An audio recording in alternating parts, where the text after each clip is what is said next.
ensemble, vous allez voir que c'est encore plus bluffant que Foot 24 Jump. Alors c'est vraiment fou, parce que les maillots de foot je trouve sont plus simples à refaire que les maillots de football américain. Bref, on va donc déballer les maillots, on va en parler, etc. Et on va pas aussi parler de la NFL. Alors je crois que cette vidéo va être un poil longue, donc j'espère que ça vous plaira. D'ailleurs, avant que ça commence, big up à Dimitri ASMR qui a fait une vidéo il y a genre 2-3 semaines je pense sur les règles du football américain qui est 100 fois mieux que la mienne, parce que la mienne c'est pas une vidéo explicative. On va parler un petit peu de tout, il y aura des explications, mais lui c'était vraiment très très bien fait. Donc si vraiment ce que vous voulez connaître c'est les règles et comment ça fonctionne, foncez, c'est beaucoup mieux expliqué que moi. Nous on va parler un petit peu plus de la NFL et de ce que c'est en tant que produit, de marque, des équipes, voilà, des franchises, pardon. Alors vous me connaissez, j'ai beaucoup de passion à la fois, notamment à un moment c'était le basket, ce qui n'est plus du tout le cas, je regarde plus du tout. Et j'ai peur que ce soit pareil pour le football. Pour l'instant ça m'intéresse beaucoup plus que le basket, je vais pas vous mentir. Mais on sait jamais, donc voilà, je préfère faire une vidéo avant que ça ne soit plus le cas. Donc est-ce qu'on commence pas avec le premier maillot? Comme ça je peux vous expliquer un petit peu. Donc déjà, qu'est-ce que c'est NFL? Qui est écrit juste ici, j'en profite pour vous montrer. Alors on va regarder le maillot ensemble, déjà je vous le montre. Donc ceux qui connaissent l'équipe ont reconnu le maillot. Donc NFL, est-ce que ça peut faire le focus? Voilà. Alors ça veut dire National Football League.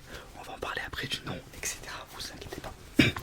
Donc déjà, les Dallas Cowboys. Donc c'est une équipe qui vient donc de Dallas. Chaque équipe a un surnom. Par exemple, dans le football normal, je dis normal parce que vous voyez ce que je veux dire. Il y a par exemple les Reds de Liverpool, mais bon c'est vrai qu'on dit moins, on donne moins le surnom. Dans le foot, on dit plus le nom de la ville. Mais bon, dans le football américain, c'est très très commun de donner plus le surnom que la ville. Donc, les maillots de NFL sont très longs, sont très très longs. Et sont très longs au niveau des manches. Alors, si vous commandez sur le site, prenez une taille en dessous de la vôtre. C'est très grand, vraiment, j'ai pris du M. Je suis pas le mec le plus fin du monde et c'est très très grand. Donc, voilà. Ils sont extrêmement bien faits, il y a des patchs un petit peu partout. Déjà, celui-là, c'est celui qui m'a le plus choqué. On dirait vraiment qu'il est. Alors, c'est par rapport à celui-là. Et même celui-là est moins impressionnant, je trouve. Donc, voilà. Donc, c'est le numéro 11, pardon, j'ai pas montré. C'est Parsons. Alors, je vais pas vous mentir, c'est pas un joueur qui m'intéresse, mais c'était le seul avec qui il y avait. C'était le seul qui avait ce maillot. En fait, je voulais exactement ce maillot-là. Avec ces manches-là, je voulais les manches blanches et le maillot bleu. Il n'y a pas 12 000, il y avait pas 12 000 choix. Donc j'ai pris Parsons, j'ai bien le numéro 11. Voilà. Alors, je vous remontre la dernière fois. On va faire un peu de scratching. C'est Nike, l'équipementier de la NFL.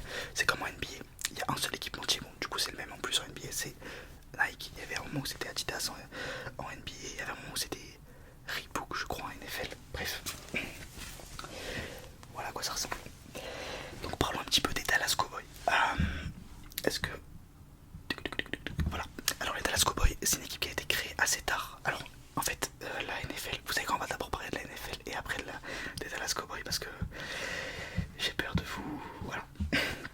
La NFL, je vais essayer de le faire rapidement parce que c'est pas le truc le plus intéressant non plus, juste que c'est cool de le savoir.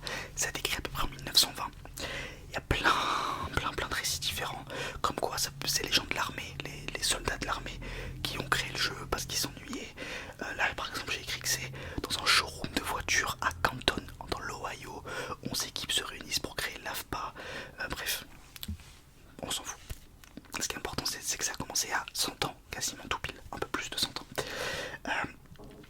La NFL a été créée donc 20 ans après le football américain, parce que le football américain est aussi né aux États-Unis. NFL qui veut dire National Football League. Il y a donc dans les années 60 deux grosses ligues qui sortent du lot. Donc c'était pas juste la NFL, il y avait deux ligues. Il y avait l'AFL qui s'appelait l'American Football League, que je trouve beaucoup plus logique maintenant, et la NFL, du coup la National Football League, qui étaient deux ligues qui jouaient. C'était comme s'il y avait dans le même pays la Ligue 1 et la Bundesliga. Ok, je vous parle en termes de football parce que c'est plus connu. Donc il y a deux ligues entières qui jouent des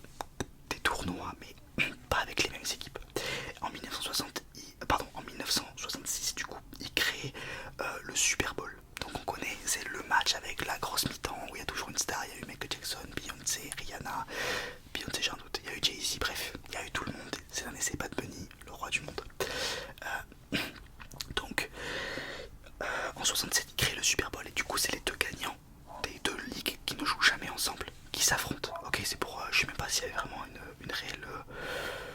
Ouais, je pense que si. Donc, du coup, en 70, 3 ans après, ils se rendent compte qu'ils vont faire... En fait, c'est mieux de faire deux conférences qui s'affrontent. Les équipes s'affrontent un petit peu et il y a quand même un gagnant à la fin. Donc ça reste le Super Bowl. Et du coup, c'est resté. Mais maintenant, c'est plus NFL et AFC. Et AFL, pardon. C'est devenu la NFC et la AFC. Donc, qui veut dire... Je l'ai écrit juste en dessous. Qui veut dire donc la National... attendez. Qui veut dire donc NFC, National Football Conference, et la AFC, American Football Conference. C'est la même chose, la seule différence c'est que la NFC elle est un peu plus vieille, les équipes qui jouent dedans sont un peu plus vieilles, alors qu'ils jouent dedans, elles jouent contre les équipes de l'AFC, hein, parce que la NFL est donc divisée en deux, AFC et NFC, j'espère que vous avez compris. Peut-être que je me calme. La NFL, National Football League, est divisée en AFC et NFC. La NFC et l'AFC jouaient il y a plus de 100 ans, j'abuse, plus de 70 ans, l'une à part de l'autre, et les deux gagnants s'affrontaient.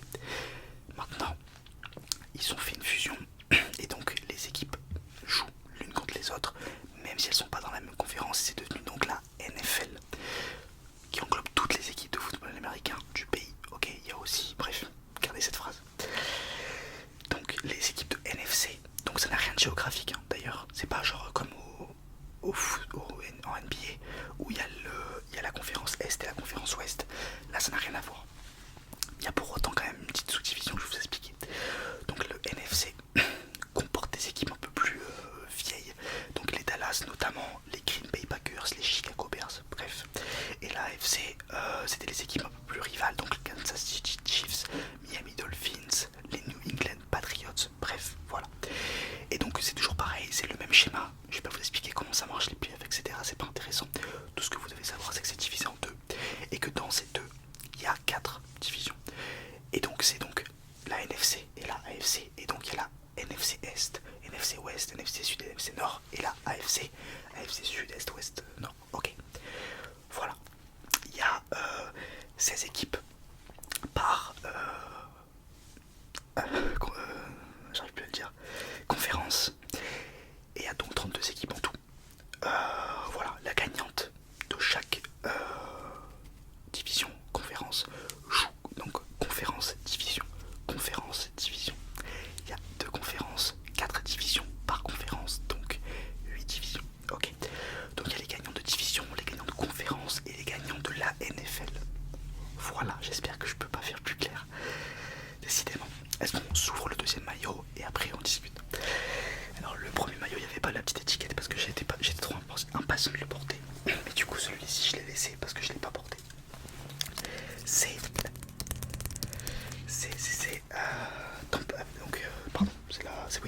les Tampa Bay Buccaneers que je trouve encore plus joli. Je préfère le col de celui-ci. Pareil, le petit logo. Numéro 6. Baker Mayfield, un de mes joueurs préférés. On va en parler. Vous savez quoi, la vidéo va durer une demi-heure, j'en ai rien à foutre. On regarde un petit peu les patchs. Donc ça c'est les de l'équipe de Tampa Bay qui joue en Floride. C'est Miami. Voilà. Enfin c'est pas Miami, hein. Il y a les Miami Dolphins. Mais pour ceux qui ne voient pas où est la Floride, c'est Miami. Et donc imaginez Miami, c'est la plage, tout ça. Là c'est pareil. J'aime bien leur DA, un petit peu genre pirate. Un petit peu pirate. J'en profite qu'il y ait du focus pour vous montrer. C'est les Buccaneers. Les Bucks. Ils s'appellent les Bucks. Est-ce que ça fait le focus? Est-ce que je suis trop proche? Bref. Et donc numéro 6 qui est donc le quarterback de l'équipe. Quarterback, pour résumer, c'est celui qui envoie la balle. On va pas en parler mille ans, parce que ça serait trop long. Mayfield. Voilà. Ok, on revient sur les Dallas Cowboys une petite seconde. Bref, c'est le premier que je vous ai montré, c'est l'étoile. C'est une des équipes les plus... D'ailleurs, c'est l'équipe de sport. Alors ça, je l'ai appris avant-hier. C'est l'équipe de sport. Donc on compte le Real Madrid, les Lakers, tout ça. C'est l'équipe de sport la plus chère de l'humanité. Voilà, je peux pas vous dire mieux. Et c'est pourtant pas les meilleurs en NFL. Donc je ne comprends même pas. Bref, les Dallas Cowboys, ils ont une époque dorée. Ce qu'on appelle une époque dorée. Elles en ont eu deux. Alors dans les années 90, la plus connue c'est les années 70, pardon. C'est là où les a appelés America's Team, avec des joueurs iconiques et on s'en foutait, non. Tout ça pour vous dire que America's Team, ils étaient tellement aimés qu'on les a appelés l'équipe américaine. Ils représentaient les États-Unis, genre. Donc c'est assez fou. Et ils ont gagné de 92 à 96 4 Super Bowl. Ça veut dire qu'ils ont gagné la plus grande récompense de football américain de tous les temps, 4 fois en 4 ans. Bah ouais, c'est fou, je savais même pas. Bref, il y a des joueurs de fou. Troy Aikman, je vous avoue que là je vous mens pas, je lis mon texte parce que je n'ai pas regardé le... Bon, déjà j'étais pas né, point. Mais je connais pas vraiment bien la NFL, je m'y commence à m'y intéresser depuis quelques mois. Donc moi c'est plutôt l'actu que je connais un peu mieux, parce que je regarde, j'écoute des podcasts et tout, mais j'avoue que le passé, je trouve ça super intéressant de le découvrir, mais j'y connais rien, donc ma veste. Bref, voilà, vous savez tout sur les Cowboys. Et Tech, on en a parlé. Je vous ai parlé aussi du fait que ouais, les divisions, on en a vite fait parler, on en a parlé pendant un quart d'heure. Et ensuite les Tampa Bay, donc les Tampa Bay Buccaneers. Les Tampa Bay, alors Baker Mayfield, qui est donc le quarterback actuel des Tampa Bay Buccaneers, donc c'est une équipe de Floride qui n'était pas incroyable avant l'arrivée donc de Tom Brady. Alors de ce que j'ai compris, encore une fois j'ai pas regardé la NFL avant ça. Donc Tom Brady, c'est le considéré comme le plus grand joueur de tous les temps de NFL. Alors même si certains disent que non, c'est le cas. Déjà pour une question de résultat, c'est celui qui a le plus, c'est le joueur qui a le plus de Super Bowl, qui en a beaucoup plus que des équipes combinées. Enfin genre c'est un truc de fou. Hormis ça, c'est le joueur, c'est un des seuls joueurs qui est connu hors football américain, dans le sens où Tom Brady, c'est un nom qui peut vous dire quelque chose, même si vous connaissez rien. Donc rien que pour ça, je suis désolé ceux qui trouvent que c'est pas le GOAT, c'est le GOAT. À part ça, Tampa Bay, donc c'est une équipe qui joue dans la NFC, si je dis pas de bêtises. Il avait donc Tom Brady est arrivé en 2020. Alors il a joué très longtemps, il faut le savoir. Tom Brady il a joué 20 saisons, si je dis pas de bêtises. Il a joué 21 saisons du coup en comptant celle des Tampa Bay. Il a gagné 6 fois en Super Bowl avant d'arriver au Tampa Bay et donc une 7ème fois au Tampa Bay. Et 9 participations en tout au Super Bowl, donc enfin, c'est un truc de malade, et 3 titres de MVP. Il faut savoir qu'un joueur qui a, par exemple, un joueur actuel qui est Patrick Mahomes, qui en a gagné un seul je crois, et qui en a joué 2, si je dis pas de bêtises, est déjà considéré comme un très grand joueur. Bon déjà parce qu'il est très bon, hormis ça, mais je veux dire, le fait de gagner, de jouer et de gagner un Super Bowl, c'est dingue. D'en gagner, c'est comme, en vrai c'est comme Lionel Messi, qui a gagné 8 ballons d'or. C'est, on s'en rend même plus compte je pense, mais parce que c'est un joueur qui est plus que comme Ronaldo, commencez pas à travers ma veste, mais en fait un joueur qui a une fois le ballon d'or c'est déjà une légende. Un mec qui en a 2, c'est un des meilleurs joueurs de tous les temps, et après au dessus ça n'existe pas parce qu'il y a très peu de joueurs à part Platini. Enfin bref, tout ça pour vous dire que Tom Brady est très loin devant tout le monde et qu'il n'y a pas trop de concurrence, contrairement au foot où il y a un débat Lionel Messi Ronaldo qui ne devrait pas avoir lieu, mais bref. Et donc Tom Brady, ce qui est assez fou, j'aurais adoré vivre ça. Donc il est allé jouer, il a joué 20 ans dans la même équipe. Donc les New England Patriots. Donc je vous laisse je vais pas vous raconter l'histoire de Tom Brady, mais bref, il a joué 20 ans là-bas. Il a quitté son équipe pour aller au Tampa Bay Buccaneers. Et il y avait des interrogations. Déjà pourquoi? Parce que c'est pas une grosse équipe, c'est l'équivalent de Messi. Messi dans une bonne forme, quasi encore une bonne forme, qui quitte Barcelone, qui est encore une très bonne équipe, pour aller, je sais pas moi, à genre l'équivalent de, j'ai peur de dire une bêtise, genre l'équivalent de Aston Villa, j'abuse peut-être un peu, un truc comme ça, une équipe pas ouf. Donc c'est très bizarre. Il y a aussi la vision de Tom Brady qui était que c'était une équipe qui manquait d'un quarterback, qui est le poste le plus important, mais qui avait tout le reste. Et c'était le cas parce que la première année où il est arrivé au Tampa Bay Buccaneers, il a gagné un Super Bowl, ce qui est fou. Le mec arrive dans un endroit, il gagne la Champions League, quoi. Enfin, c'est incroyable. Et il y a aussi le fait que Tampa Bay, mine de rien, c'est un endroit, je sais pas, comme au foot, où allez, en France, il y a peut-être, si tu joues à Montpellier ou Marseille ou à Paris, il y a le climat qui est pas ouf. Là,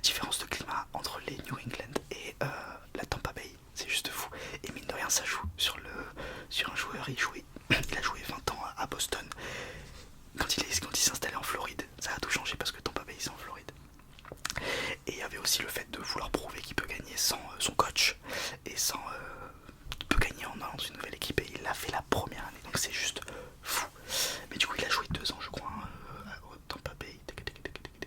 Il a joué 3 saisons, pardon. Bref, mais du coup il a arrêté quand? Le 1er février 2023, donc c'était vraiment il y a 2 ans, donc on aurait carrément pu le voir jouer. Je suis dégoûté, je me suis intéressé trop tard.